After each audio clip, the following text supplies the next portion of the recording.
Bonsoir amis téléspectateurs d'Afrique Sport TV, bienvenue dans ce journal du soir du samedi 20 novembre 2021. Tout de suite pour les titres. Alors qu'une prolongation de 2 ans lui a été proposée, Eric Junior Dina Ebimbe a signalé au Paris Saint-Germain qu'il aimerait partir dès cet hiver pour trouver du temps de jeu ailleurs.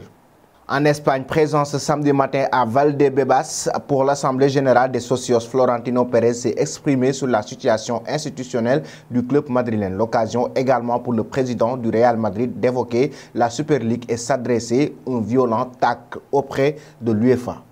En Angleterre, face aux Fox inexistants, les Blues se sont baladés au King Power Stadium 3-0. Un succès qui permet à Chelsea, les hommes de Thomas Tuchel, de consolider sa première place en championnat.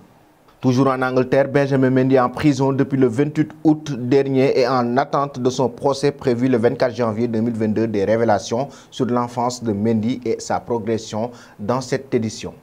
Et puis pour terminer, tout club qui souhaiterait faire signer Erling Haaland l'été prochain doit se préparer à dépenser près de 350 000 € au cours des 5 prochaines années.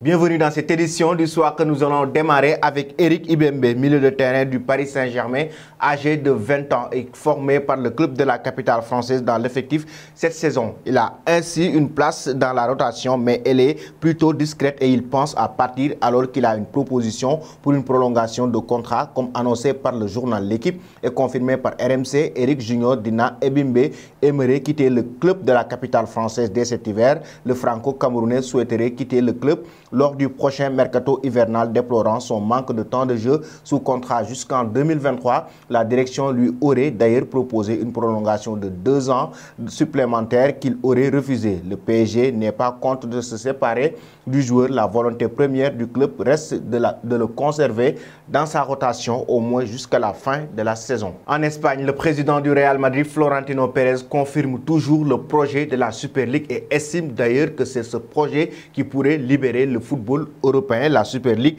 n'est pas seulement une nouvelle compétition, c'est tellement plus. Il s'agit de changer la dynamique du football, c'est la liberté. Elle a été conçue pour que les clubs européens puissent gérer leur propre ligue internationale. C'est le projet qui va enfin protéger le fair play financier et ainsi empêcher les clubs de recevoir un grand soutien financier, qu'il soit État ou non. C'est aussi de la solidarité et de l'engagement à créer une infrastructure dans le football. Malgré certaines informations toxiques, cette compétition ne fera que si elle est compatible avec les ligues nationales. A tout d'abord justifié Florentino Pérez devant l'Assemblée dans des propos relayés par Mundo Deportivo. Il avance et attaque l'UEFA. Les grands clubs de l'Europe ont la responsabilité de prendre soin de l'avenir du football. C'est nous et non l'UEFA qui supportons tous les coûts et les risques opérationnels. 12 des clubs les plus importants du monde ont annoncé la Super League européenne et ont fondé une société basée à Madrid. L'UEFA a refusé tout dialogue avec la Super League et a raconté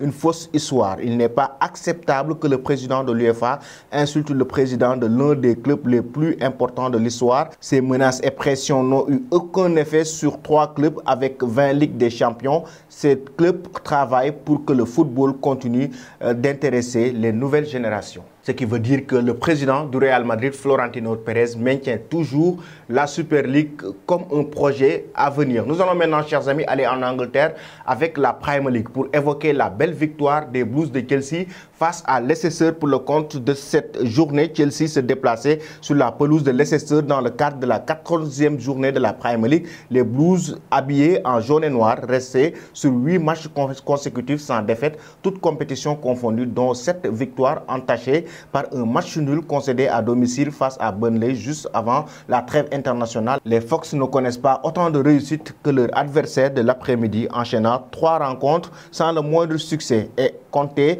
sur la réception des Londoniens pour se relancer. Le succès des hommes de Thomas Tuchel s'est dessiné grâce à une tête d'Antonio Rudiger dans un premier temps, suite à un corner de Ben Chilwell à la 14e minute de jeu. C'est ensuite l'unissable milieu de terrain N'Golo Kanté qui a marqué un bijou en solo à la 28e minute de jeu avant qu'en seconde période, Christian Pulisic se parachève la victoire des Blues à la 71e minute de jeu pour inscrire le 3e but. D'autres buts ont été marqués puis refusés après l'intervention du corps arbitral. Grâce à cette victoire éclatante, Chelsea conforte sa première place de la Premier League.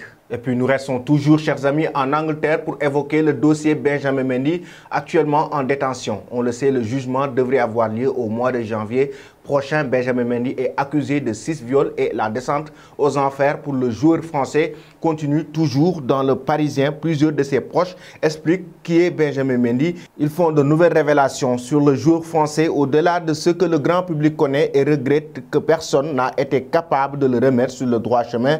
Ben est issu d'une famille pauvre, explique le père du gardien Brice Samba qui a accueilli le jeune homme sous son toit pendant 6 mois au Havre. Ses parents, aujourd'hui décédés, n'ont jamais eu beaucoup d'influence sur lui. Seul son grand frère David a tenté de substituer à ses parents pour tenter de le recadrer. Mais il a fini par abandonner. Dès qu'il a gagné un peu d'argent grâce au football, au Havre, Benjamin s'est acheté des vêtements de la marque Louis Vuitton. C'était sa façon de se démarquer. Ensuite, à Marseille, cela s'est accéléré avec l'argent, la notoriété et les mauvaises fréquentations. Le principal problème de Benjamin Mendy, c'est que personne autour de lui n'a été capable de le remettre dans le droit chemin, estime Brice Samba Senior. Il s'est installé dans la facilité. Ben est pourtant d'une grande gentillesse et d'une grande générosité avec son entourage, de manière parfois excessive d'ailleurs. Le champion du monde touché avant sa mise en détention provisoire 100 000 € par semaine de la part de son club Manchester City. Désormais, le Français qui doit faire du recyclage de déchets, assembler des meubles de bureau ou encore fabriquer de la laiterie en prison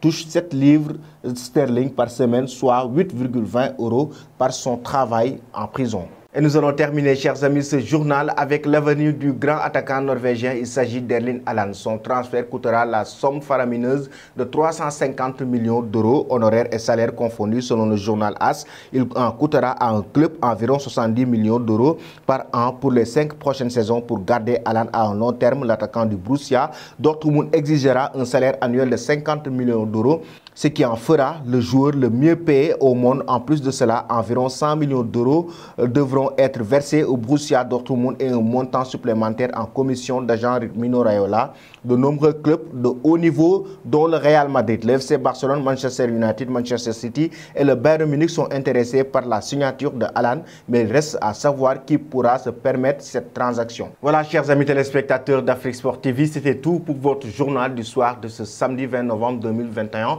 Avant de vous quitter, la question concernant Erling Haaland. Justement, selon vous, quel est le club qui doit prendre en charge cette somme pour pouvoir recruter Erling Haaland? Merci et bonne fin de soirée.